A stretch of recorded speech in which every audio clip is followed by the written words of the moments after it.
from my hotel room, mid-rehearsal away on my first contract of the winter. So this is just a little short mini video for two things. First off, just to remind you guys, there's not a full-length video today.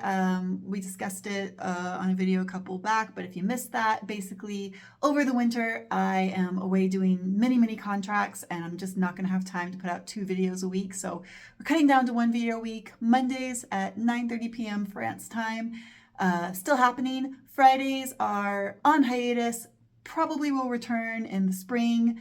We'll see what happens with that. But second thing that we're doing with this video is I thought, since we're not doing like full-length Friday videos, I could maybe just do a very quick question and answer video on Fridays. So I'll just occasionally, it won't be every Friday, but occasionally I'll try to pull a question from the comments on one of my videos and quickly give you a little answer just for something fun to do to keep us going on Fridays a little bit. So today's question comes from Celia at Work 4875. Hello, Celia.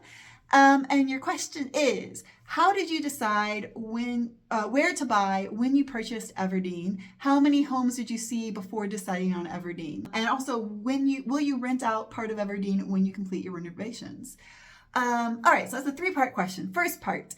How did I decide where to buy when I purchased Everdeen?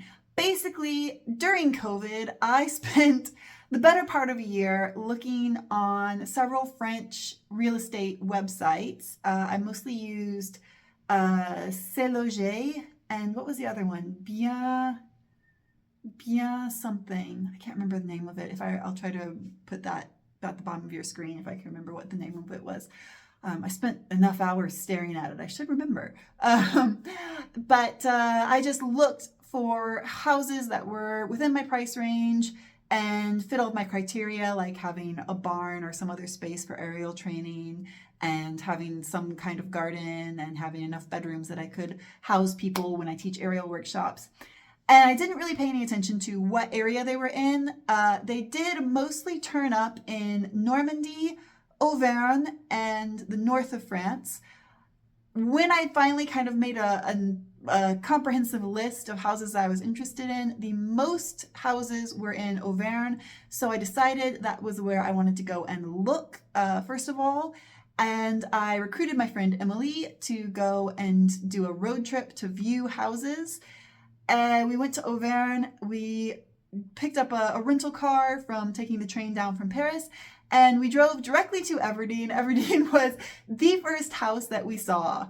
I walked in and I was really impressed and kind of immediately fell in love with the house. And then that night later on, Emily said to me, I don't want to tell you to buy the first house that we've seen, but you should buy that house. And I was like, I actually agree. It's a little bit insane, but I agree. And I do think that was like not an insane choice. We did continue on and see several other houses on our road trip.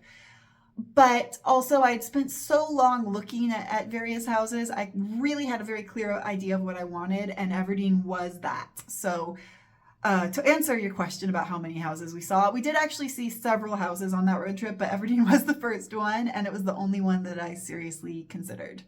And then the third part of your question, let me just bring that back up to remind myself. Will you rent out part of Everdeen when you complete your renovations? Well, I definitely want to do aerial workshops for people to come, stay, do aerial training. We might also do like yoga or Pilates workshops, something like that, to just to have like a fitness workshop of some sorts if you're not an aerialist. I would also be open to the idea of occasionally renting out Everdeen. I know that Chateau they do music workshops where they have musicians come in. I quite like to host things like that, workshops of other artistic genres. I would also be open to the idea of renting it out for like someone's birthday weekend that they want to invite their friends and family to come stay and have their birthday at Everdeen, or that sort of event, someone's wedding anniversary, things like that. But to be honest, it's gonna be a while before we're at the point where we're ready to rent it out in any form. So I haven't put a lot of thought into it yet. Anyway, thank you for your questions, Celia. That is the end of today's question video. Please do remember to subscribe and like, and I will see you guys next time.